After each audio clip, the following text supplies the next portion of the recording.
Good morning साथियों। Daily की तरह आज भी एक नई वीडियो के साथ जिसमें आज हम लोग पढ़ेंगे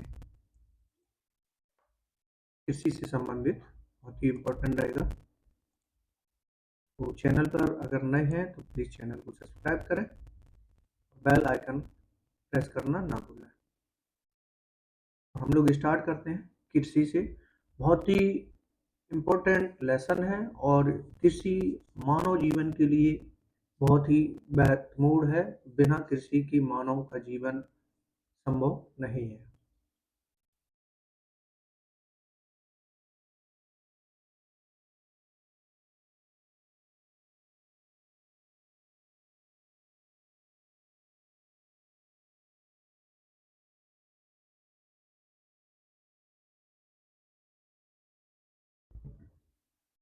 तो हम लोग इसमें स्टार्ट करेंगे और जो इसमें इम्पोर्टेंट रहेगा उसको हम लोग पढ़ते हुए चलेंगे।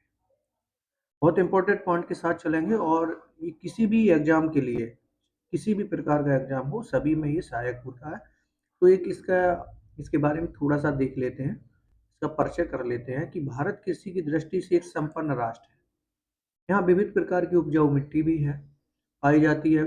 वर्ष भर पर्याप्त तापमान के कारण फसलों के लिए लंबा वर्धन काल मिलता है।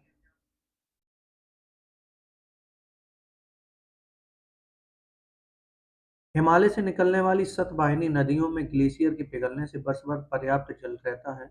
मानसूनी वर्षा भी भूमिगत जल एवं सतही जल का पुनः भरण यानी रिचार्ज जिसे कहते हैं करती है। भारत की कृषि संपदा को यह एक प्रकृति का अनूठा उपहार है। ये व्यक्ति के लिए नेचुरलिटी ये जो है अनूठा उपहार है क्या कृषि। देख लेते हैं मानसून के स्वभाव के कारण कृषि निर्धारण वर्षा का बहुत महत्व है। यानी वर्षा का बहुत महत्व है। अधिकांश भागों में वर्षा वर्ष में 3 से 4 महीने ही होती है और वह असमान तथा अनियमित इस कारण अधिकांश क्षेत्रों में साल में एक ही फसल उगाई जाती है। मात्र 15% क्षेत्र में ही जहाँ सिंचाई की सुविधा है, वहाँ साल में दो से अधिक फसल उगाई जाती है। इस प्रकार भारत के अधिकांश क्षेत्रों में शुष्क खेती का प्रचलन है। वर्षा की सहायता से विकसित कृषि प्रणाली को शुष्क कृषि ड्राई एग्रीकल्चर कहते हैं। महत्व तो देख लेते हैं, महत्व का मतलब लाभ क्या है। तो जैसा कि अब सभी लोग जानते हैं कि कृषि का क्या लाभ है, या देश के आर्थिक जीवन का प्राण है। जैसा कि मैंने अभी बताया कि इसके बिना जीवन संभव नहीं है। जैसे पानी, कृषि, ये सब क्या है, मानव जीवन के लिए बहुत महत्वपूर्ण अंग है। भारत में लगभग 2/3 लोगों की जीविका जो है भूमि पर ही आधारित है। यहाँ विशाल जनसंख्या के लिए भोजन कृषि से ही प्राप्त है। इसमें कृषि से कपास, सूती वस्त्र उद्योग, गन्ना, चीनी आदि इस प्रकार का हमें इनसे मिलते हैं कृषि से। तो इसके जो महत्व है बहुत ही इम्पोर्टेंट है। आगे हम देखेंगे कि भारत में कृषि भूमि का उपयोग देखते हैं, किस रूप में उपयोग होता है। कृषि पर आश्रित लोगों के लिए भूमि अत्यंत ही महत्वपूर्ण संसाधन है, क्योंकि यह पूरी तरह भूमि पर निर्भर है। इसलिए गांवों में भूमिहीनता और गरीबों के बीच सह संबंध देखने को मिलता है। फसलों के उत्पादन में भूमि की गुणवत्ता का भी व्यापक महत्व रहता है। जैसे उद्योग है, परिवहन है, आवास, इसका उतना ही महत्व नहीं है कि बंजर भूमि ऊसर भूमि पर भी लगाए जा सकते हैं। स्थायी संपत्ति होने के कारण भूमि एक सामाजिक महत्व भी है। इससे सामाजिक प्रतिष्ठा बढ़ती है। कर्ज के लिए इसे गिरवी रखा जा सकता है। भूमिहीन जब सब लाभों से वंचित रह जाते हैं तो कृषि भूमि में 4 तरह की भूमि सम्मिलित की जाती है। एक तो पहली भूमि होती है शुद्ध बोया गया क्षेत्र। दूसरा आता है चालू प्रति भूमि, अन्न प्रति और कृषि योग्य व्यर्थ भूमि। यानी भूमिहीन इन सब लाभों से जब वंचित रह जाते हैं तो कृषि योग्य भूमि में 4 तरह की भूमि सम्मिलित की जाती है। जैसा कि शुद्ध बोया गया क्षेत्र, चालू प्रति भूमि, अन्न प्रति, और 4 नंबर आता है कृषि योग्य भूमि व्यर्थ जो भूमि होती है वो।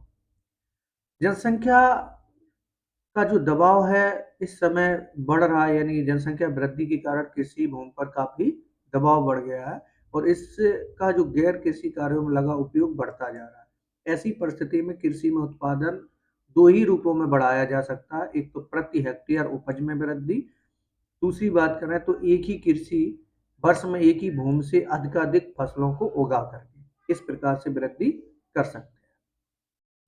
अगर हम आगे देखें तो इसे सस्य गहनता भी कहते हैं, यानी जब एक भूमि पर कई फसलों को उगा करके उत्पादन में वृद्धि की जाती तो उसे हम सस्य गहनता भी कहते हैं। अगर इसे उदाहरण अच्छी तरह समझा जा सकता है, जैसे तुम्हारे पास 2 हेक्टेयर भूमि है और एक कृषि वर्ष में तुम धान की फसल बोकर धान उपजाते हैं। इसके बाद रबी की समय उसी 2 हेक्टेयर में तुम गेहूं बोकर उसकी फसल काटते हो। फिर जायद फसल के समय कम अवधि में तैयार होने वाली मूंग की फसल बो करके उसकी कटाई कर लेते हो। तो सच मायने में तुम्हारे पास 2 हेक्टेयर भूमि ही जमीन, किंतु कृषि वर्ष में तुम इसी भूमि में 3 बार फसलों का उत्पादन करते हो। तो तुमने 2 गुणे 3 यानी 6 हेक्टेयर जमीन में उत्पादन वाली फसल का लाभ उठा लिया। इस प्रकार से इसमें लाभ होता है। अगर इस शस्य गहनता का एक सूचकांक द्वारा देखें तो इसमें प्रतिशत भी होगा, जैसे शस्य गहनता कुल बोया गया क्षेत्र बटे शुद्ध बोया गया क्षेत्र गुणे 100, यानी 6 बीघा में 2 बोर। शुद्ध कितना था? 2 बीघा, लेकिन 3 फसलें की तो 6 बीघा हो गया, गुणे 100 यानी 6 हेक्टेयर 2 हेक्टेयर। तो अब हम इसको आगे बढ़ाते हैं, तो जैसा कि हमने देखा कि मल्टी करेंगे तो 600/2 यानी 300% जो है भूमि का आपने प्रयोग किया। वैसे आप 100% ही करते थे। सस्य गहनता को प्राथमिकता देने वाले जो कारक हैं, जैसे सिंचाई, उर्वरक, उन्नत बीज, यंत्रीकरण, कीटनाशक, कृषि उत्पादों का उचित मूल्य, ये जो सब है सस्य गहनता है। सस्य गहनता जो है निवेश उपयोग में बहुत गहरा संबंध रखती है। और अगर देखें तो सस्य गहनता की दृष्टि से पंजाब का जो भारत, यानी भारत में जो पंजाब है वो एक अग्रणी राज्य है, यानी पंजाब में इस प्रकार की खेती सबसे अधिक होती है।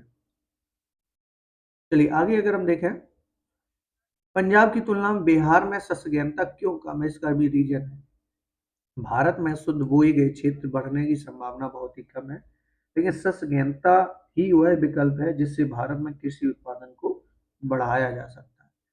निवेश उपयोग अगर हम देखें तो पूंजी लगाकर सिंचाई, खाद, उन्नत बीज, मशीन आदि का उपयोग जो है भारत के अधिकांश भाग में उष्णकटिबंधीय जलवायु होने के कारण, उष्णकटिबंधीय जलवायु का मतलब है कि जहाँ आसमान यानी अलग अलग ऋतुएं चेंज होती हैं तो उष्णकटिबंधीय जलवायु होती है। यहाँ पर पर्याप्त तापमान, प्रकाश रहता है। वर्षा का वितरण सभी जगह समान नहीं रहने के कारण आर्द्रता कृषि के प्रकार और फसलों के प्रकार को उत्पादन को निर्धारित करने वाला जो महत्वपूर्ण कारक है। आगे देखते हैं, कृषि 2 प्रकार की होती है, तो शुष्क भूमि कृषि एवं आर्द्र भूमि कृषि।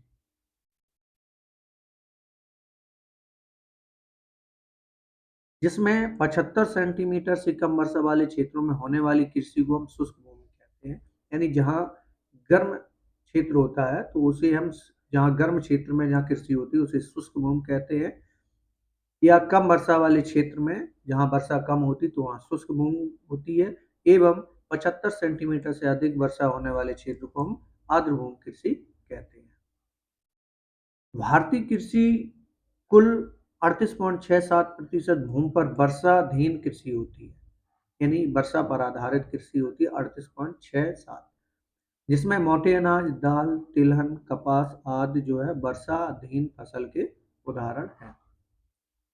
शुष्क भूमि की विशेषताएं क्या है? जैसा कि पता है कि वर्षा जल की संरक्षित करने की विधियों का प्रयोग किया जाता है। इसमें जो इम्पोर्टेंट पॉइंट रहेंगे, जिसमें शुष्कता के कारण यहाँ की मिट्टी में ह्यूम्स की मात्रा बहुत कम होती है। इस प्रकार से आगे बढ़ते हैं। पॉइंट आता है कि अर्ध शुष्क उष्णकटिबंधीय क्षेत्र के लिए अंतर्राष्ट्रीय फसल अनुसंधान, जो कि हैदराबाद में है, यानी अर्ध शुष्क उष्णकटिबंधीय क्षेत्र के लिए जो अंतर्राष्ट्रीय फसल अनुसंधान संस्थान है जो कि हैदराबाद में है, तथा केंद्रीय शुष्क क्षेत्र अनुसंधान कहाँ है? जोधपुर, जो कि राजस्थान, शुष्क एवं भूमि अन्य कृषि संबंधित समस्याओं के निदान के लिए कार्यरत है। तो अंतर्राष्ट्रीय फसल अनुसंधान कहाँ पर है? जो कि हैदराबाद में। और अगर केंद्रीय देखें तो वो जोधपुर में है। इसको याद रखें। अब हम देखते हैं कृषि के मुख्य प्रकार। कृषि आदिकाल से किया जाने वाला आर्थिक क्रियाकलाप है। यहाँ इस प्रकार की भौगोलिक एवं सांस्कृतिक परिवेश ने इस कृषि तंत्र के समय के अनुरूप प्रभावित किया है। इस तरह कई प्रकार की कृषि की जाती है। जैसे मुख्य में कृषि में आती है प्रारंभिक जीविका कृषि, नंबर 2 आती है गहन जीविका कृषि, नंबर 3 आती है वाणिज्यिक कृषि। सबसे पहले हम देखेंगे कि प्रारंभिक कृषि क्या होती है। प्रारंभिक कृषि जो है, प्रारंभिक जीविका कृषि यानी यह बहुत अति प्राचीन काल से ही की जाने वाली कृषि का तरीका है। इसमें परंपरागत तरीके से भूमि पर खेती की जाती थी, क्योंकि उस समय जो है टेक्निकल नहीं था, यंत्रीकरण नहीं था। खेती के औजार भी काफी परंपरागत हैं, जैसे लकड़ी का हल, कुदाल एवं खुरपी। इससे जमीन की जुताई गहराई से नहीं हो पाती थी। इससे जैसे तैसे बीज बो दिया जाता था और फसल पकने पर काट लिया जाता था। कृषि में आधुनिक तकनीक के निवास का अभाव रहता था, इसलिए उपज जो है बहुत ही कम हो पाती थी और भूमि की उत्पादकता कम होने के कारण फसल का प्रति इकाई उत्पादन भी इससे कम होता था। जो प्रारंभिक फसल होती थी, प्रारंभिक जीविका कृषि जो है वो इस प्रकार से आधारित। आगे अगर हम देखें इसमें कि तब किसान उस खेत के टुकड़े को छोड़कर दूसरे खेत के टुकड़े यानी कुछ साल तक उसमें कृषि करते थे, लेकिन जब वो कृषि की उपजाऊ कम हो जाती थी तो एक जगह छोड़ करके दूसरी जगह की उस खेती को बनाते थे। इसी प्रकार से जैसे अगर हम देखें तो उन्हें अलग-अलग देशों के विभिन्न भागों में इस कृषि को जो है विभिन्न भागों में अलग-अलग नाम से जानते हैं। अगर यही बात करें तो उत्तर पूर्वी राज्य असम की बात, मेघालय, मिजोरम, नागालैंड में जिसे हम झूम कृषि के नाम से जानते हैं। यानी झूमिंग कृषि का मतलब है कि कुछ समय तक एक स्थान पर कृषि करना और वहाँ की उपजाऊ जब कम हो जाती है 1-2 साल बाद, तो उसके बाद दूसरी जगह पर फिर एक कृषि की जगह बनाकर वहाँ पर कृषि करना। तो झूम कृषि है जो कि मणिपुर में, अगर असम, मेघालय, मिजोरम, नागालैंड में इसे जो है झूम कृषि के नाम से जानते हैं। मणिपुर में अगर यही देखें तो इसे पामलू नाम से जानते हैं। इस प्रकार की जो कृषि करते हैं लोग उसे पामलू के नाम से जानते हैं। छत्तीसगढ़ के बक्सर जिले तथा अंडमान निकोबार द्वीप समूह में इसे क्या कहते हैं, दीपा के नाम से। तो याद रखें ये बहुत इंपॉर्टेंट है कि उत्तर पूर्वी पूर्वी जो राज्य हैं जैसे असम है, मेघालय है, मिजोरम है, नागालैंड है, इसमें क्या है झूम कृषि के नाम से जानते हैं। मणिपुर में जिसे हम पामलू के नाम से जानते हैं और छत्तीसगढ़ के बक्सर जिले तथा अंडमान निकोबार द्वीप समूह में इसे दीपा के नाम से जानते हैं। चलिए आगे देखते हैं। अब पढ़ते हैं गहन कृषि। गहन कृषि का मतलब है यह कृषि देश के अधिकांश हिस्से में की जाती है जहाँ पर भूमि पर जनसंख्या का दबाव अधिक है। इस प्रकार की कृषि पद्धति को अपनाया गया, यानी इसमें श्रम की अधिकता होती है। परंपरागत कृषि कौशल का भी इसमें भरपूर उपयोग होता है और भूमि की उर्वरकता को बनाए रखने के लिए परंपरागत ज्ञान, बीजों के रखरखाव एवं मौसम संबंधी अनेक ज्ञान का इसमें उपयोग किया जाता है। जरूरत के आधार पर अधिक जनसंख्या इस प्रकार की कृषि में संलग्न है। इस तरह छिपी बेरोजगारी का स्वरूप प्रस्तुत करती है गहन कृषि। इस कृषि में प्रधानता जो है जैसे खाद्यान्न में धान की खेती है। जनसंख्या अधिक होने के कारण अधिक उत्पादन अधिक जनसंख्या के लिए कम ही पड़ता है, इसलिए किसानों के पास व्यापार के लिए बहुत कम उत्पादन रहता है। इसलिए इसे जीविका निर्वाह कृषि कहते हैं। गहन कृषि को और किस नाम से जानते हैं, उसे जानते हैं जीविका निर्वाहक कृषि के नाम से जानते हैं। जीविका निर्वाह कृषि का मतलब है कि इस प्रकार की कृषि पर सबसे अधिक जनसंख्या आधारित है। अब बात करते हैं व्यापारिक कृषि। व्यापारिक कृषि क्या होती है? नाम के अनुरूप ही आपको पता चला है कि व्यापारिक कृषि क्या है। यह व्यापार के लिए उपजाई जाती है और इस कृषि में अधिक पूंजी कृषि तकनीक का निवेश किया जाता है। अतः किसान अपनी लगाई गई पूंजी से अधिकाधिक लाभ प्राप्त करने का प्रयास करते हैं और आधुनिक कृषि तकनीक में अधिक पैदावार देने वाले परिष्कृत बीज जो है, रासायनिक खाद, सिंचाई, रासायनिक कीटनाशक आदि का उपयोग किया जाता है। इस कृषि पद्धति को भारत में हरित क्रांति के फलस्वरूप व्यापक रूप से पंजाब एवं हरियाणा में अपनाया गया है। यानी जो व्यापारिक कृषि है उसे सबसे अधिक हरित क्रांति के माध्यम से पंजाब एवं हरियाणा में इसे अपनाया गया और इसमें मुख्य रूप से जैसे है गेहूं की खेती पंजाब एवं हरियाणा में बासमती चावल इस कृषि पद्धति के अंतर्गत उपजाई जाती है। रोपड़ कृषि भी एक प्रकार की व्यापारिक कृषि है। इस कृषि की उद्योग की भांति मैनेजर एवं मजदूर की व्यवस्था होती है। मिल मालिक की तरह इसमें कृषि कृषक की स्थिति होती है। इससे प्राप्त सारा उत्पादन उद्योग में कच्चे माल की भांति उपयोग में लाया जाता है। अगर हम देखें कि भारत में जैसे चाय है, कॉफी है, रबड़, गन्ना, केला आदि जो है वो रोपड़ फसलें हैं, लेकिन ये व्यापारिक फसलों के भी अंतर्गत आती हैं। चाय जो असम में सबसे अधिक की जाती है, चाय असम और दार्जिलिंग में, काफी कर्नाटक में, जो कॉफी होती है वो कर्नाटक में सबसे अधिक होती है। रबड़ जो है वो केरल में मुख्यतः उपजाया जाता है। याद रहे कि चाय सबसे ज्यादा कहाँ होती है, असम में होती है और दार्जिलिंग में, यानी चाय जो है सबसे अधिक असम और दार्जिलिंग में होती है। कॉफी अगर बात करें तो कॉफी कर्नाटक में सबसे ज्यादा उपजाई जाती है और अगर रबड़ का उत्पादन देखें तो वो केरल में सबसे अधिक होता है। क्योंकि इससे फसलें मुख्यतः व्यापार के लिए उपजाई जाती हैं, अतः इसके लिए परिवहन यातायात की साधन एवं संचार का विकसित होना भी परम आवश्यक है। अब हम देखते हैं इस प्रकार से हमने क्या देखा, ये व्यापारिक कृषि देखी जो बहुत ही इम्पोर्टेंट है। इसमें सबसे ज्यादा सबसे पहले जो व्यापारिक कृषि स्टार्ट की गई थी पंजाब एवं हरियाणा में हरित क्रांति को अपना करके किया गया था, जिसमें पंजाब में गेहूं की खेती सबसे अधिक होती है और उसके बाद हरियाणा में बासमती चावल को सबसे ज्यादा प्रयोग में लाया गया। इसके बाद बात करते हैं फसल प्रारूप। फसल प्रारूप में मतलब फसलें किस किस रूप में होती हैं, यानी फसल के प्रकार समझ लीजिए। कहने का मतलब भारत में भौतिक विविधता सांस्कृतिक विविधता को जन्म देती है। यहाँ विविधता उपजाए जाने वाले विविध फसलों के उनके प्रारूप पद्धतियों में परिलक्षित है। यहाँ विभिन्न प्रकार के जैसे खाद्यान्न फसलें, दलहन, तिलहन, पेय फसलें, रेशे वाली फसलें, फल, सब्जियां आदि उपजाई जाती हैं और इन विविध फसलों की उपज जो है हम यहाँ पाई जाने वाली विभिन्न ऋतुओं के अनुसार पाते हैं। यहाँ ऋतु संबंधित 3 प्रकार की फसल जो है समूह को हम उपजाते हैं, जो इस प्रकार है। जैसे अगर हम बात करें रबी फसल, दूसरी आती है खरीफ की फसल और तीसरी जायद फसल जिसे हम गर्मा फसल भी कहते हैं। तो इसमें हम सबसे पहले देखेंगे कि जो फसल है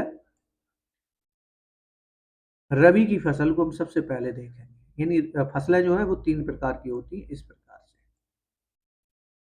तो रबी की फसल को क्या कहते हैं कि जाड़े के महीने में इनको अक्टूबर से दिसंबर के मध्य बोया जाता है और ग्रीष्म ऋतु में यानी अप्रैल से जून के मध्य काट लिया जाता है, जिसमें जो फसल होती है रबी की फसलों के अंतर्गत जैसे गेहूं, जौ, चना, मटर, मसूर, सरसों, यानी जो सर्दियों की फसलें होती हैं वो सभी लगभग रबी की फसल के अंतर्गत आते हैं। जैसे गेहूं है, जौ, चना, मटर, सरसों और मसूर, ये सभी क्या है रबी की फसलों के अंतर्गत आते हैं। किंतु देश के उत्तर पश्चिमी राज्य, यानी जो उत्तर पश्चिमी राज्य हैं जैसे पंजाब, हरियाणा, पश्चिमी उत्तर प्रदेश, इसके विशेष राज्य हैं जहाँ पर रबी की फसल की जाती है। यही वही क्षेत्र है जहाँ हरित क्रांति के फलस्वरूप हम खाद्यान्न में स्वावलंबी हो गए हैं। हरित क्रांति की अपनी आवश्यक शर्तें हैं। नई तकनीक द्वारा विकसित प्रति हेक्टेयर अधिक उत्पादन करने वाले बीज यानी HYV सीड जो होते हैं, दूसरी सिंचाई के साधन, रासायनिक खाद, रासायनिक कीटनाशक दवाइयों का प्रयोग करके रबी की फसलों का उत्पादन सबसे अधिक बढ़ाया गया। वहीं अब हम बात करें खरीफ की फसल। खरीफ की फसल जो है वो भारत में वर्षा ऋतु में बोई जाती है, यानी सितंबर और अक्टूबर में काट ली जाती है। इसमें उपजाई उपजाई जाने वाली प्रमुख फसलें जो होती है जैसे धान है। अन्य फसलें भी हैं जो खरीफ की फसल के अंतर्गत आती हैं, जैसे मकई है, ज्वार, बाजरा, अरहर, मूंग, उड़द, मूंगफली, सोयाबीन, कपास, जूट आदि। ये सब क्या है, यह एक खरीफ की फसलें हैं जो कि वर्षा वर्षा ऋतु में बोई जाती है और सितंबर अक्टूबर में काट ली जाती है। उसके बाद रबी की फसल को प्रयोग में उत्पादन किया जाता है, जो कि जिसमें गेहूं, जौ, चना, मटर इस प्रकार की फसलें आती हैं। अब बात करते हैं चावल की खेती मुख्य रूप से असम, यानी जो मुख्य रूप से क्या होती है, असम, पश्चिम बंगाल, बिहार, उड़ीसा, आंध्र प्रदेश, तमिलनाडु, केरल, महाराष्ट्र के कोंकणी तटीय प्रदेशों में होती है। पिछले कुछ वर्षों से हरियाणा एवं पंजाब में भी अच्छी किस्म की बासमती चावल उपजाई जाती है। जो भारत के जहां अधिक वर्षा होती है, वहां धान की 3 फसलें उपजाई जाती हैं। वे औंस, अमन और बोरो और नाम से ये जो 3 फसलें हैं, वो धान की फसलें मुख्य रूप से बोई जाती हैं, जहाँ वर्षा अधिक होती है। कौन सी? वेओस, अमन और बोरो और एक नाम से। तीसरी फसल की बात करते हैं जायद, जो कि खरीफ और रबी की फसल के बीच ग्रीष्म ऋतु में जो फसल लाई जाती है, उसे हम जायद या गर्मा फसल भी कहते हैं। मुख्य रूप से धान, मकई और सब्जियों की खेती की जाती है। सब्जियों में खासकर खीरा, ककड़ी, कद्दू, नेनुआ, भिंडी, खरबूज, तरबूज आदि जो है इस प्रकार की जो है वो जायद फसलें हैं। जैसा मैंने समझा कि खरीफ की फसल, रबी की फसल और जायद की फसल। जायद में देखा मार्च अप्रैल से बोई जाने वाली मई जून तक होती है, जो कि ग्रीष्म ऋतु की है, जिसमें कद्दू, ककड़ी, खीरा, खरबूज, तरबूज, धान, मकई, मूंग, उड़द इस प्रकार की जो है। खरीफ की फसल वर्षा ऋतु में होती है और रबी की फसल शीत ऋतु में होती है। याद रखें, एक वर्षा ऋतु जो फसल है वो खरीफ की फसल होती है। शीत ऋतु में कौन सी होती है, यानी सर्दियों में रबी की फसल, और गर्मियों में कौन सी फसल की जाती है, जायद की फसल। इस प्रकार से हमने देखी ये फसलों के प्रकार। चलिए आगे हम देखते हैं।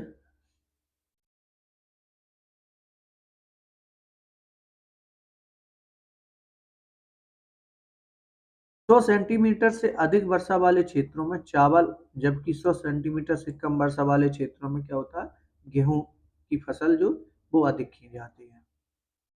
इन दो प्रमुख कृषि क्षेत्रों के बीच का क्षेत्र संक्रमण का क्षेत्र है। भारत में शुष्क क्षेत्र का एक विशिष्ट विशाल फसल प्रारूप है। यहाँ प्रमुख फसल ज्वार, बाजरा, मूंगफली, तिलहन और दाल है। कहाँ पर? शुष्क क्षेत्रों में की जाती है, जहाँ पर बारिश या वर्षा का जल जो है संरक्षण नहीं होता है, वहां पर इस प्रकार की खेती की जाती है। मुख्य फसलें भारत में कृषि की विविधता को प्रभावित करने वाले प्रमुख कारक हैं। वर्षा की मात्रा, मिट्टी के प्रकार, कृषि पद्धति विविधता, इनके फलस्वरूप भारत में विविध फसलें उपजाई जाती हैं। इसमें प्रमुख धान, गेहूं, मकई, ज्वार, दलहन, तिलहन, पी फसल, रेशे की फसल है जो है उपजाई जाती है। अब हम देखते हैं चावल।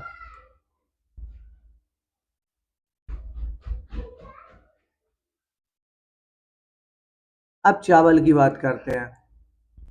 चावल के लिए क्या है, हमारे यहाँ का प्रमुख खाद्यान्न जो है फसल है चावल, जिस पर अधिकांश जनसंख्या निर्भर की जाती है। यानी खाद्यान्न फसलों में अगर देखा जाए तो सबसे ज्यादा जो प्रयोग, यानी खाद्यान्न सबसे ज्यादा प्रयोग की जाने वाली जो फसल है वो चावल है। सबसे अधिक, अगर शुद्ध भाषा हम समझें, कि सबसे ज्यादा खाने वाली जो फसल या अनाज है वो है चावल। विश्व का 22% चावल क्षेत्र जो है भारत में है, यानी 22% चावल भारत में है। तथा कुल कृषि भूमि का 23% जो है वो चावल की कृषि के लिए अनुकूल भौगोलिक दशाएं दर्शाता है, जिसमें तापमान, वर्षा, मिट्टी, श्रम इस प्रकार से चावल की फसलों के लिए अनुकूल होना चाहिए। यह एक जो चावल है वो किस प्रकार की फसल है, यह एक उष्णकटिबंधीय फसल है। अतः इसकी उपज के लिए अधिक तापमान की आवश्यकता है, इसलिए कम से कम 24 डिग्री सेंटीग्रेड तापमान की आवश्यकता है। बोते समय 21 डिग्री सेंटीग्रेड, बढ़ते समय 24 डिग्री सेंटीग्रेड और पकते समय 27 डिग्री सेंटीग्रेड तापमान की आवश्यकता होती है।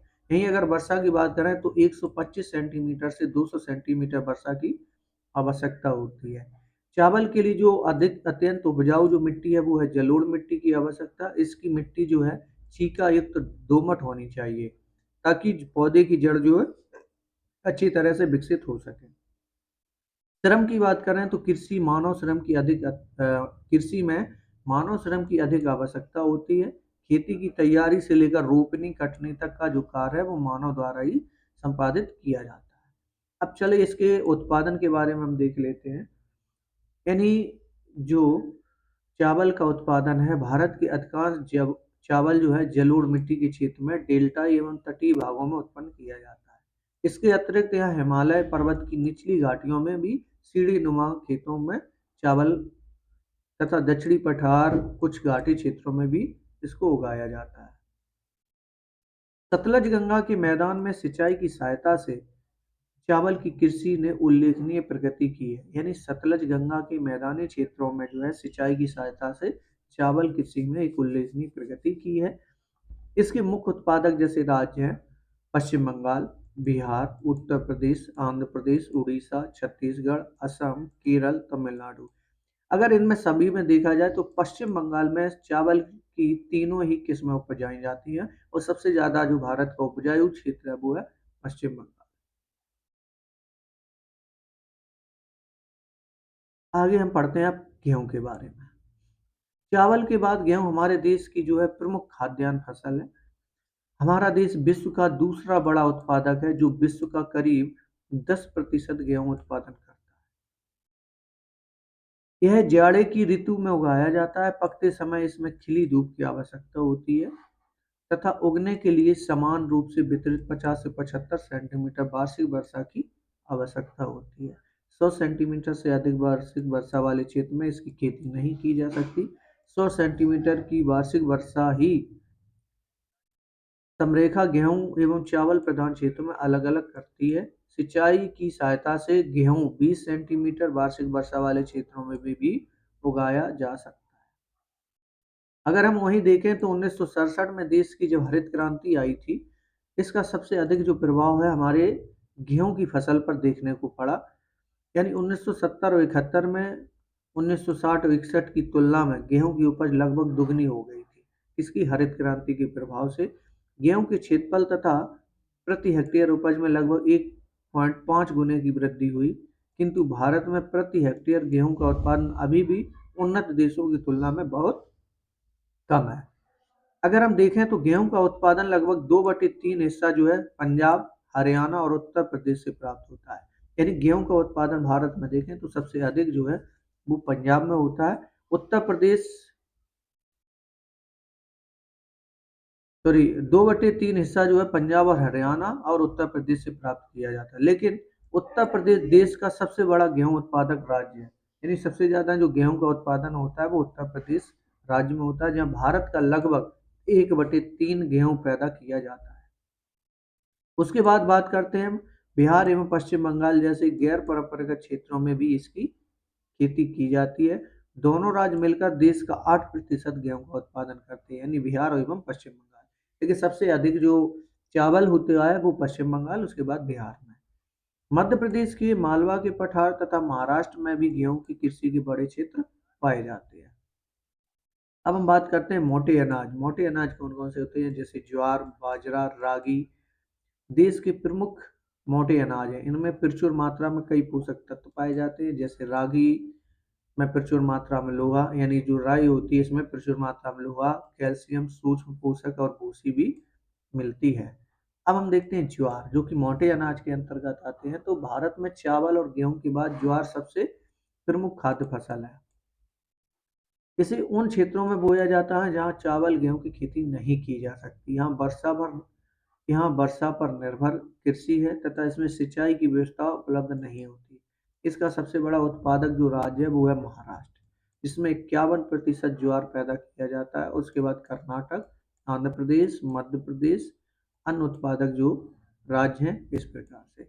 तो सबसे ज्यादा जो ज्वार है वो किस राज्य में पैदा किया जाता है, तो वो महाराष्ट्र में पैदा किया जाता है, जहाँ की 51%, और बाकी अन्य राज्यों में पैदा होता है। मोटे तौर पर ज्वार के उत्पादन के अंतर्गत 16.5% जो है कृषिगत भूमि लगी है और इससे भारत का 10% खाद्यान्न उपलब्ध होता है। भारत का 75% ज्वार पठारी भागों में पैदा किया जाता है। अब वही बात करते हैं बाजरा।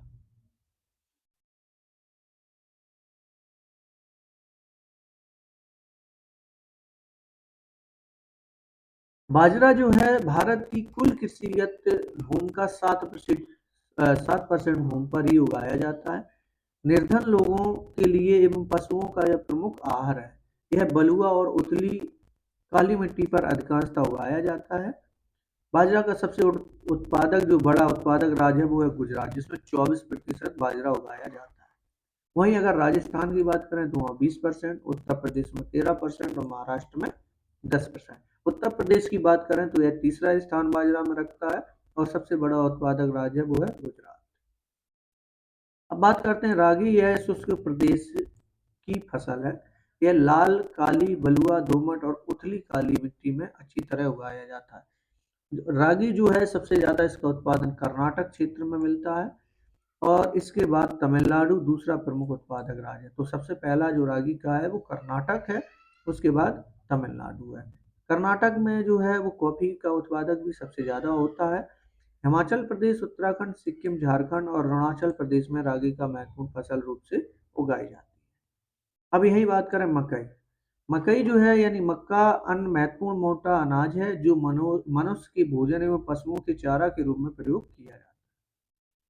इसमें ग्लूकोज तथा मंड होता है, इस कारण इसे पशुओं को मोटा करने के लिए खिलाया जाता है। प्रति हेक्टेयर अधिक उत्पाद के कारण निर्धन लोगों का प्रमुख भोजन है।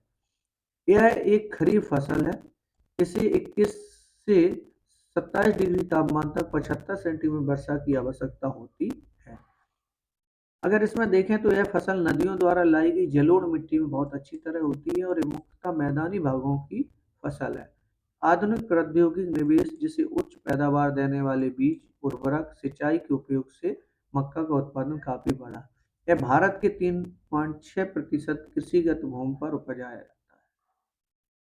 कर्नाटक, उत्तर प्रदेश, बिहार, आंध्र प्रदेश और मध्य प्रदेश मक्का के जो है प्रमुख उत्पादक राज्य हैं। सबसे अधिक जो मक्का का उत्पादन है वो भी कर्नाटक में देखने को मिलता है। अब बात करते हैं दालें, जो कि महत्वपूर्ण खाद्यान्न है। भारत की अधिकांश जनसंख्या शाकाहारी है और हमारे भोजन में दाल प्रोटीन का स्रोत है।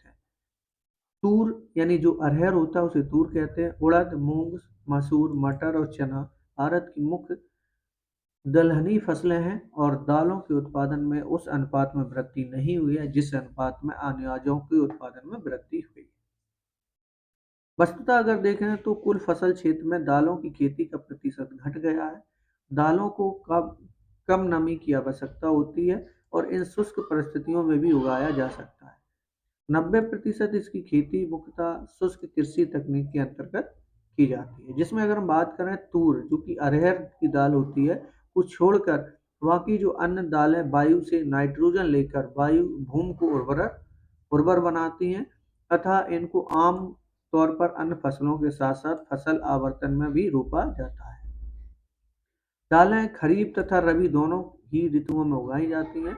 अरहर, मूंग, उड़द आदि खरीफ की फसलें हैं, जबकि चना, मटर, मसूर आदि जो है वो रबी की फसलें हैं।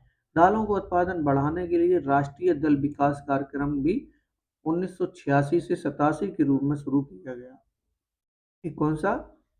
राष्ट्रीय दाल विकास कार्यक्रम। इसका परिणाम संतोषजनक नहीं है। अब बात करते हैं गन्ना। गन्ना एक महत्वपूर्ण फसल है। यह बांस की प्रजाति का एक पौधा है, यानी जो गन्ना है यह बांस की प्रजाति का एक पौधा है जिसमें मीठा रस निकलता है।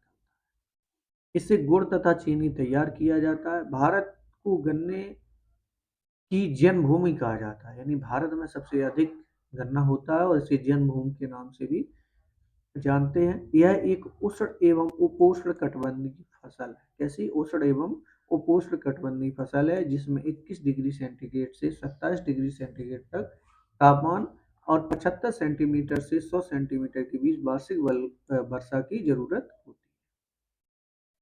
है। यह फसल जो है अनेक प्रकार की मिट्टी में उगाया जाता है, किंतु गहरी दोमट मिट्टी जिसमें जल का प्रवाह अच्छा रहता है इस कृषि के लिए बहुत ही उपयुक्त है। इसकी फसल मिट्टी की उर्वरता की जल्दी ही समाप्त कर देता है, इसलिए इसकी खेती में काफी मात्रा में खाद की जरूरत होती है।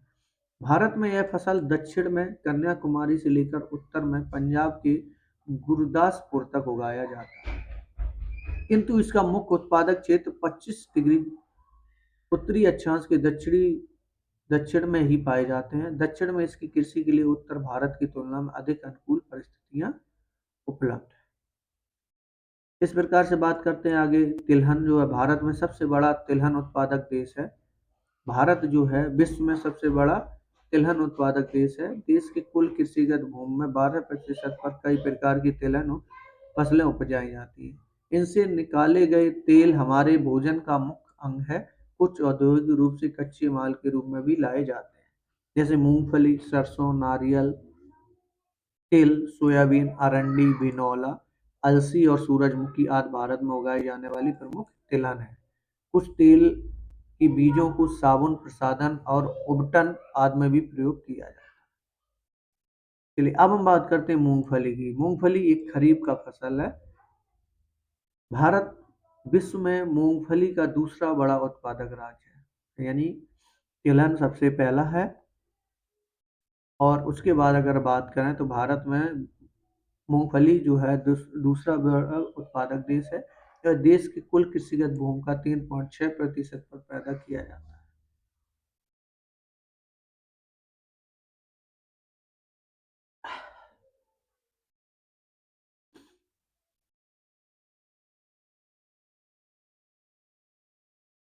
भारत में कुल तिलहनों का आधा उत्पादन मूंगफली से ही प्राप्त होता है। गुजरात इसके उत्पादन में भारत में सर्वप्रथम है, यानी जो मूंगफली सबसे ज़्यादा गुजरात में पैदा होती है, बाकी अन्य राज्यों जैसे आंध्र प्रदेश, कर्नाटक तथा महाराष्ट्र में भी होती है।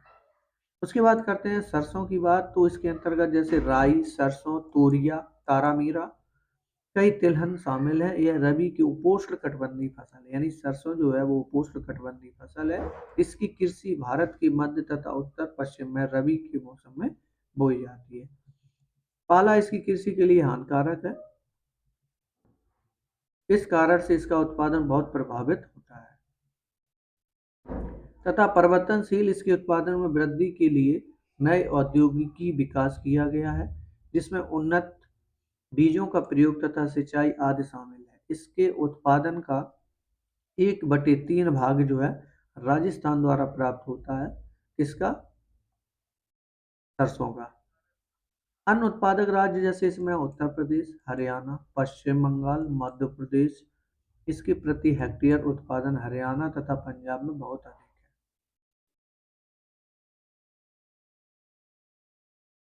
यानी इस 1/3 भाग जो है कहाँ से? राजस्थान में प्राप्त होता है। उसके बाद बात करते हैं अलसी तथा तीसी।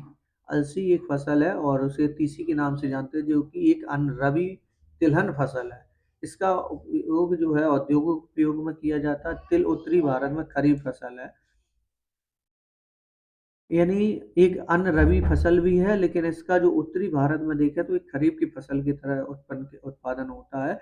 दक्षिण भारत में रबी की फसल है और उत्तर भारत में यह एक खरीफ की फसल है। अंडी खरीफ और रबी दोनों ही फसल के रूप में उगाई जाती है। उसके बाद बात करते हैं सोयाबीन तथा सूरजमुखी। भारत के अन्य महत्वपूर्ण तिलहन है। सोयाबीन मुख्यतः मध्य प्रदेश से महाराष्ट्र में उपजाया जाता है। ये दोनों राज्य मिलकर भारत का 90% सोयाबीन उत्पादन करते हैं। सूरजमुखी की बात करें तो यह दक्षिण भारत के कर्नाटक में, आंध्र प्रदेश, महाराष्ट्र आदि में होता है। उत्तर भारत में यह उतनी ही महत्वपूर्ण फसल नहीं है, किंतु सिंचित सिंचित क्षेत्रों में इसकी उपज बहुत अधिक होती है। अब बात करते हैं चाय। ये महत्वपूर्ण फसल है। यह सदाबहार झाड़ी होती है। यह क्या है? चाय जो है एक सदाबहार झाड़ी होती है, जिसकी पत्तियों को सुखाकर चाय बनाई जाती है। इसमें थीन नामक एक पदार्थ होता है। चाय में एक थीन नामक पदार्थ होता है, जिसके कारण इसे पीने से हल्की ताजगी महसूस होती है, क्योंकि आज के समय में जो चाय है इस एक पीने योग्य सबसे महत्वपूर्ण फसल हो गई है, जिसमें एक थीन नामक एक पदार्थ पाया जाता है। यह भारत की एक महत्वपूर्ण पेय फसल है, यानी चाय जो है सबसे महत्वपूर्ण एक पेय फसल है और इस फसल के उत्पादन में भारत विश्व में दूसरा स्थान रखता है। खपत में यह विश्व का सबसे बड़ा देश है, यानी अगर उत्पादन देखें, उत्पादन की दृष्टि से तो यह भारत विश्व में दूसरा स्थान रखता है, लेकिन अगर इसका प्रयोग यूज देखें तो सबसे ज़्यादा खपत अगर होती है तो वो भारत में ही होती है। यह एक रोपड़ कृषि के अंतर्गत आता है। सर्वप्रथम अंग्रेजों द्वारा इस कृषि को ब्रह्मपुत्र घाटी में 1840 में आरंभ किया गया। यह प्रदेश आज भी देश का प्रमुख उत्पादक क्षेत्र है। यानी जो ब्रह्मपुत्र घाटी है वो आज भी एक इम्पोर्टेंट यानी सबसे अधिक यहाँ भी फसल होती है।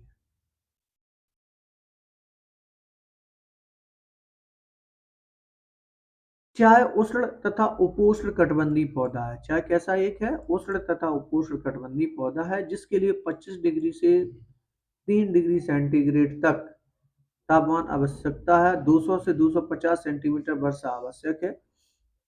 इसके लिए ढलवा जमीन की भी आवश्यक है ताकि पानी का जमाव जड़ों के पास नहीं हो सके। पत्तियों के निरंतर विकास के लिए आर्द्रता समान रूप से सालों भर वितरित रहना चाहिए। सुबह का कुआसा और प्रतिदिन की बौछार पत्तियों की उपज में अत्यंत सहायक है।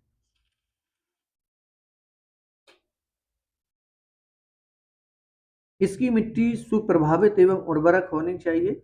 मिट्टी में फास्फोरस, पोटास, लोहा, ह्यूमस जो ह्यूमस है पर्याप्त मात्रा में होना चाहिए।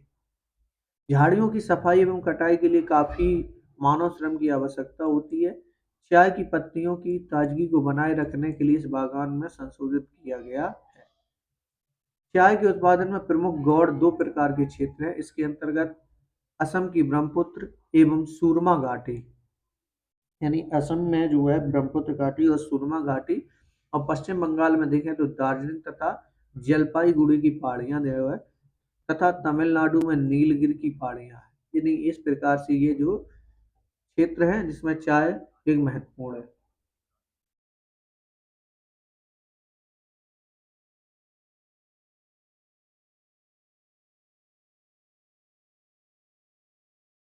गौड़ क्षेत्र में हिमाचल प्रदेश, उत्तराखंड, मेघालय, त्रिपुरा, आंध्र प्रदेश आदि राज्य हैं। भारत का विश्व का जो अग्रणी चाय उत्पादक एवं निर्यातक देश है।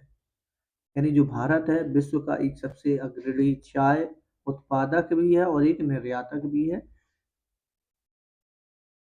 इसके बाद अगर हम देखें तो कॉफी, कॉफी जो है चाय की तरह भी एक पेय पदार्थ है। यह एक प्रकार की झाड़ी पर लगे हुए फल के बीजों द्वारा प्राप्त होता है। चाय की भांति यह चूना युक्त मिट्टी में भली भांत उगता है, किंतु मिट्टी में से इसे ह्यूमस अवश्य चाहिए। इसके फल को एकत्रित करने एवं बीज को भून पीस कॉफी पाउडर बनाने में काफी मानव श्रम की आवश्यकता होती है। भारत में लगभग सभी कॉफी दक्षिणी भारत में उगाया जाता है। कर्नाटक भारत का सबसे बड़ा उत्पादक राज्य है। यह भारत का 70% कॉफी उत्पादन किया जाता है। तमिलनाडु में नीलगिरी की पहाड़ियां भी कॉफी की खेती की जाती है। और पूर्वोत्तर में अगर देखें तो भारत में त्रिपुरा प्रमुख उत्पादक राज्य है। यानी अगर पूर्वी क्षेत्र में देखें तो भारत का जो त्रिपुरा राज्य है वो भी कॉफी के लिए सबसे बड़ा एक उत्पादक प्रमुख राज्य है। कॉफी की तीन प्रमुख किस्में होती हैं, एक अरेबिका, लिबेरिका और रोबस्टा। भारत में उत्तम किस्म की जो अरेबिका की कॉफी उपजाई जाती है जिसमें पूरे विश्व में मांग है। भारत में यह आरंभ में यमन से लाया गया था और बाबा बूदन की पहाड़ी पर लगाया गया था। यानी जो कॉफी है वो एक यमन से लाया गया था और जो कि बाबा बूदन की पहाड़ी पर इसको सबसे पहले लगाया गया था। कॉफी की तीन प्रमुख फसलें हैं जिससे कि अरेबिका, लिबेरिका, रोबस्टा, और सबसे उत्तम किस्म की जो कॉफी की जो किस्म है वो है अरेबिका। अब हम बात करते हैं बागवानी फसलों। जलवायु की विविधता के कारण भारत में अनेक किस्म की बागवानी फसलें भी उपजाई जाती हैं जिसमें फल, सब्जियां, कंदमूल, औषधि एवं सुगंधदायक पौधे एवं मसाले आदि। भारत एवं उष्ण शीतोष्ण कटिबंधीय दोनों ही प्रकार की फलों का उत्पादक है। आम की अगर देखें उत्पादक में तो भारत जो है विश्व में एक अग्रणी है। यानी सबसे अधिक जो है आम भी उत्पादन होता है जिसमें अनगिनत किस्मों के आम उत्पादन होते हैं। सबसे अधिक देखें तो उत्तर प्रदेश, आंध्र प्रदेश, महाराष्ट्र, पश्चिम बंगाल, बिहार आम के लिए, और बिहार और उत्तर प्रदेश लीची, मेघालय अनानास। यानी आम के लिए सबसे अधिक जो उपजाऊ होता है वो उत्तर प्रदेश में होता है।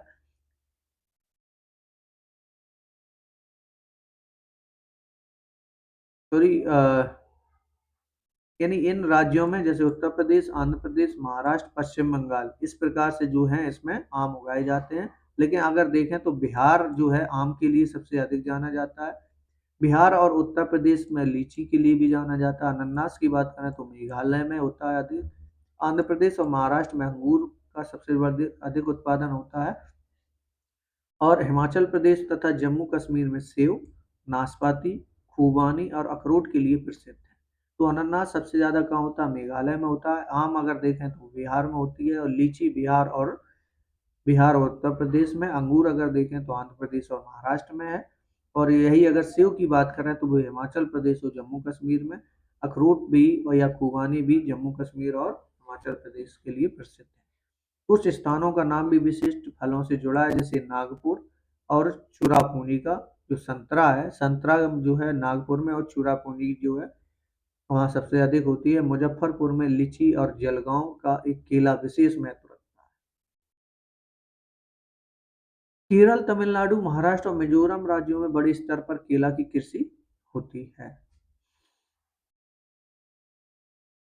अब बात करते हैं बागवानी फसलों में, जैसे काजू, काली मिर्च, नारियल भी महत्वपूर्ण है। भारत में विश्व में काजू का सबसे बड़ा निर्यातक देश है। इसकी मुख्यतः कृषि मुख्यतः जो है वो केरल और आंध्र प्रदेश में होती है।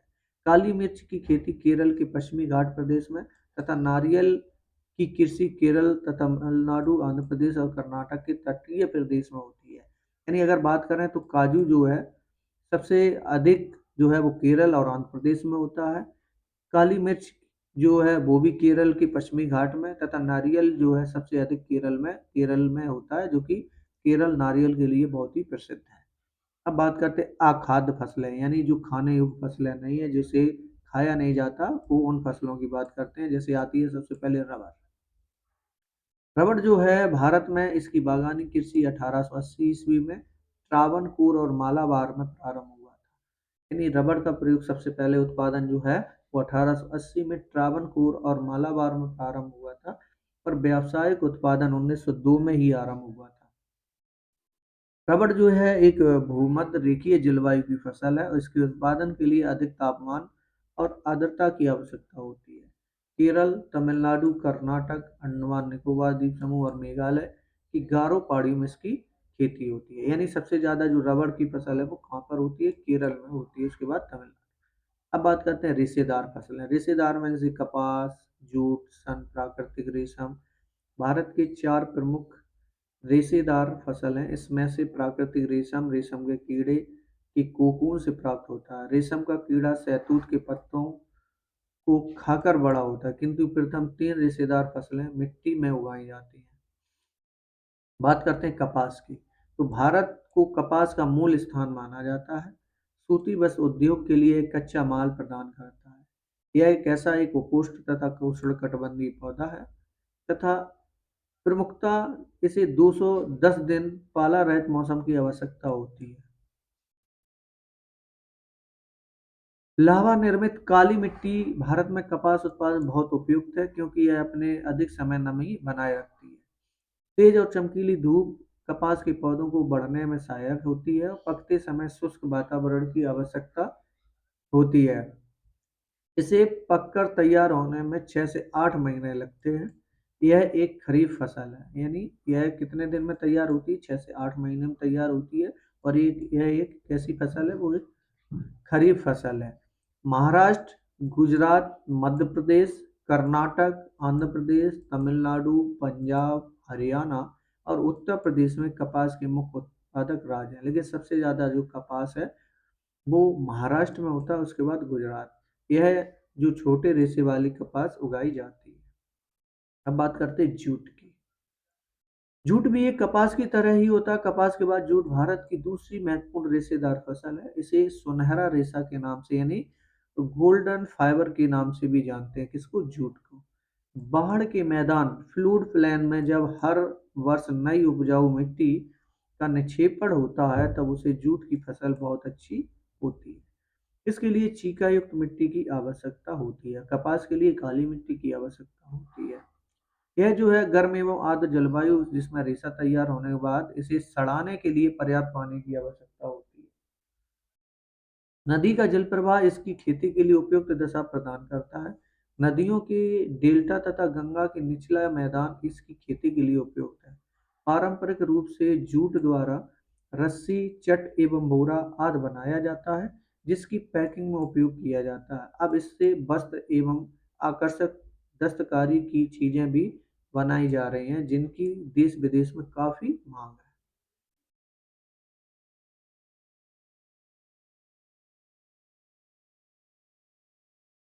अब बात करते हैं प्रौद्योगिकी और संस्थागत सुधार।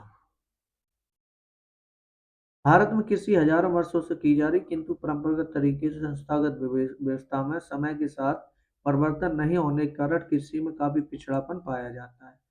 जनाधिक्य के कारण जोतों का विखंडन हुआ, इसमें कृषि का आर्थिक रूप से लाभप्रद नहीं हुआ। अब इसके लिए अनेक जो हैं वो स्वतंत्रता की प्राप्ति के बाद सुधार लाए गए, जैसे चकबंदी, जमींदारी प्रथा समाप्ति, सहकारिता को विकसित करने का भी प्रयास किया गया।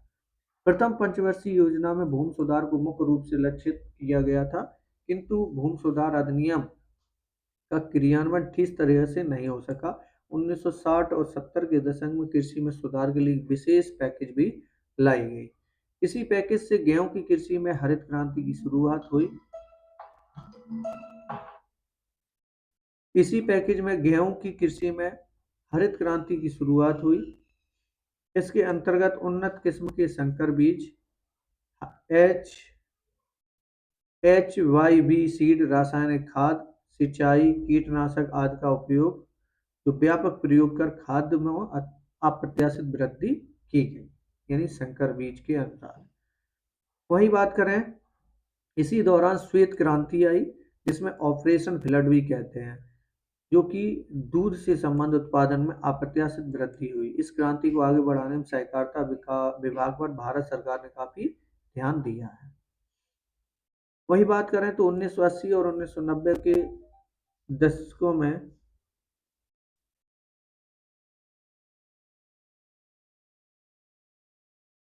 में व्यापक भूमि विकास कार्यक्रम शुरू हुआ। इस संस्थागत तथा तकनीकी विकास कार्यक्रम में विशेष ध्यान दिया गया। वर्षाहीन क्षेत्रों की कृषि की उन्नति के लिए इसमें विशेष प्रयास भी किया गया।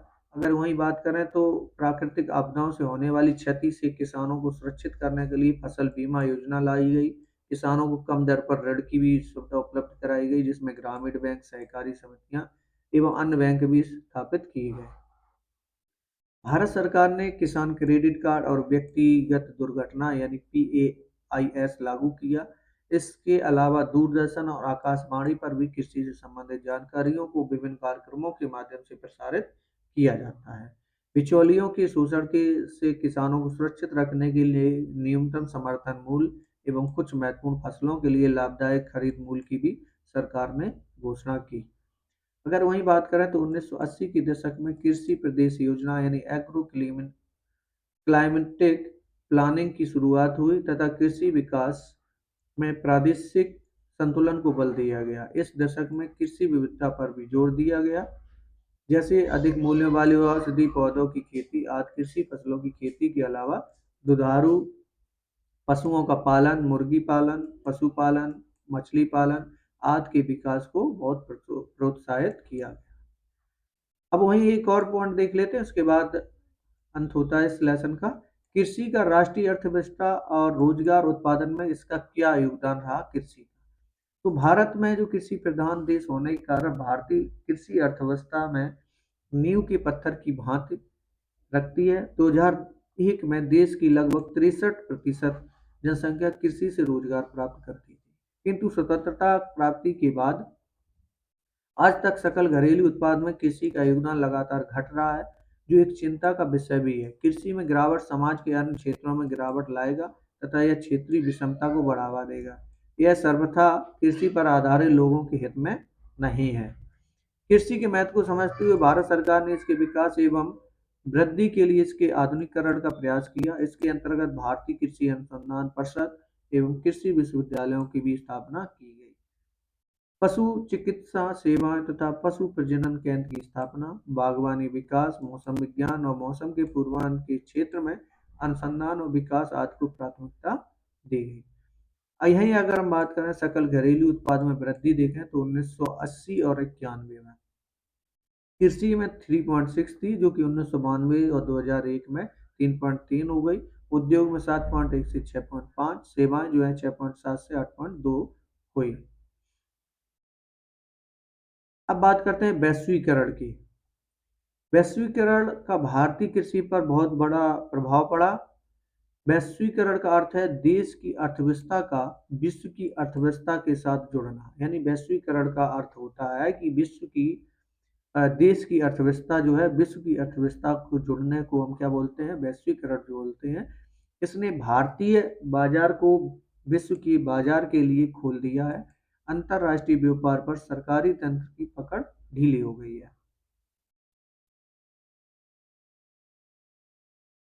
चलिए आगे इसमें देखते हैं कि इस अंतरराष्ट्रीय प्रतिस्पर्धा से भारतीय किसान को एक बहुत बड़ी चुनौती का सामना करना पड़ रहा है।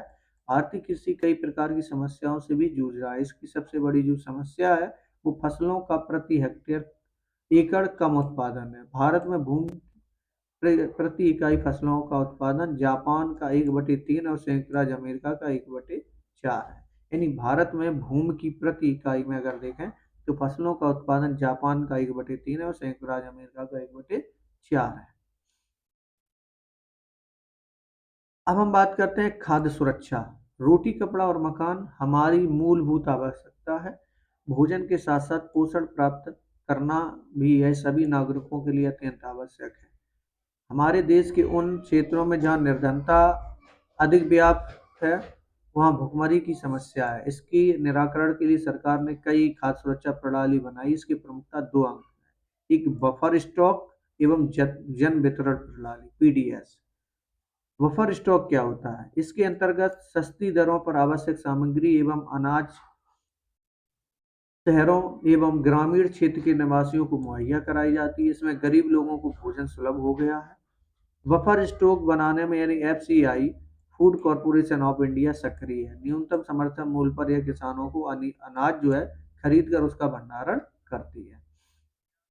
उपभोक्ताओं को दो वर्गों में रखा गया है। एक तो गरीबी रेखा से नीचे यानी बिलो पॉवर्टी लाइन में, जिसे हम बीपीएल के नाम से जानते हैं। गरीबी रेखा से ऊपर यानी एबव पॉवर्टी लाइन एपीएल। इन वर्गों में आने वाले लोगों के लिए चीजों की कीमतों में भिन्नता है। यह वर्गीकरण अपने आप में पूर्ण नहीं है।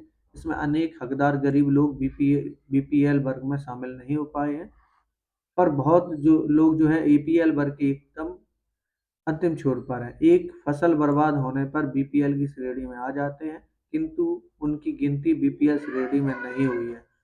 प्रशासकीय दृष्टि से एकदम सही वर्गीकरण करने में कई व्यवहारिक कठिनाइयां हैं। इस प्रकार से खाद्यान्न उत्पादन मिलियन जो है टन में हुआ। जैसे अगर 2002-2001 में देखें तो चावल जो था वो 85.0, गेहूं का 70.0 मिलियन टन, मोटे अनाज 31.0, दलहन 11 पॉइंट, कुल 197। अगर वही देखें 2007 और 8 में तो वो 96 यानी 85 से 96 हो गया। 96 मिलियन टन जो है चावल का उत्पादन होने लगा। गेहूं का 70 से 77 हुआ, मोटे अनाज का 31 से 40, दलहन का 11 से 15, कुल 228 मिलियन टन जो है उत्पादन उपजाऊ होने लगा। अब बात करते हैं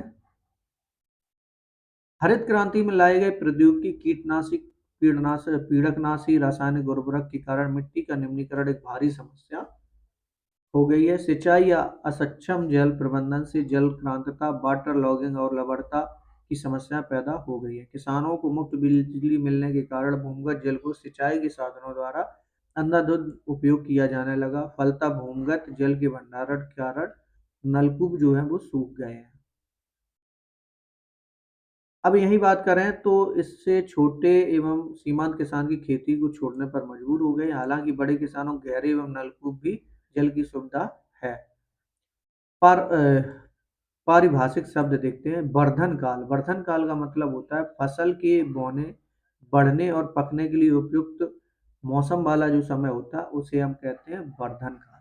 हरित क्रांति क्या है? हमारे देश की कृषि में क्रांतिकारी विकास है।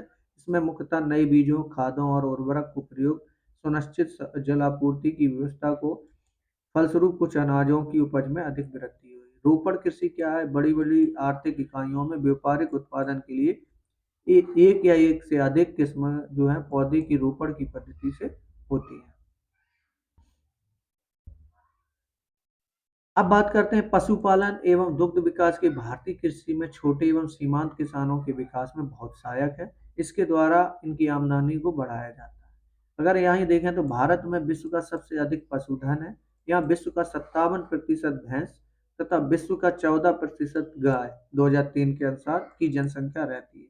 यानी भारत में सबसे अधिक पशुधन भी है और यहाँ पर 57% है जो भैंस पाली जाती है। ऑपरेशन फ्लड यानी दूध जो है, ऑपरेशन फ्लड द्वारा देश में दुग्ध उत्पादन में काफी वृद्धि लाई गई है। सहकारी तंत्रों को विकसित कर इस क्षेत्र में उजाला क्रांति को अंजाम दिया गया है। यानी सहकारी तंत्रों को विकसित कर इस क्षेत्र में उजाला क्रांति को अंजाम दिया गया है। बिहार में सुधा दुग्ध सहकारी समिति इस क्षेत्र में किसानों के लिए पर्याप्त है। बागवानी कृषि का एक विकल्प अब भारतीय कृषि की क्षितिज पर चमक रहा है। स्वयं सहायता समूह, स्वयंसेवी संगठन इस क्षेत्र में काम कर रहे हैं। सब्जियों, फलों, फूलों, औषधीय जड़ी बूटियों आदि की कृषि काफी जोर पकड़ती जा रही है। अब हम इससे ये लेसन कंप्लीट हुआ। इससे बनने वाले जो महत्वपूर्ण प्रश्न हैं उनको हम एक नज़र डालते हैं।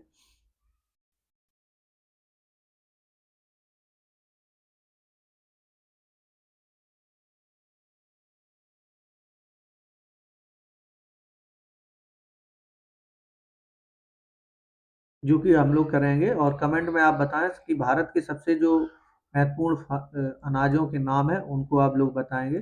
तो कमेंट में आप करें। भारत में कौन से 3 प्रमुख मोटे अनाज हैं जो कि उगाए जाते हैं, इस लेसन में मैंने अच्छे से बताया, वो भी कमेंट में लिखें। भारत की 3 नकदी फसलों के नाम बताएं, कमेंट में बताएं। हमारे देश के प्रमुख रोपड़ फसल कौन कौन सी है वो भी आप कमेंट में लिख के बताएं। मिलेंगे नेक्स्ट वीडियो के साथ, तब तक के लिए जय हिंद, जय भारत।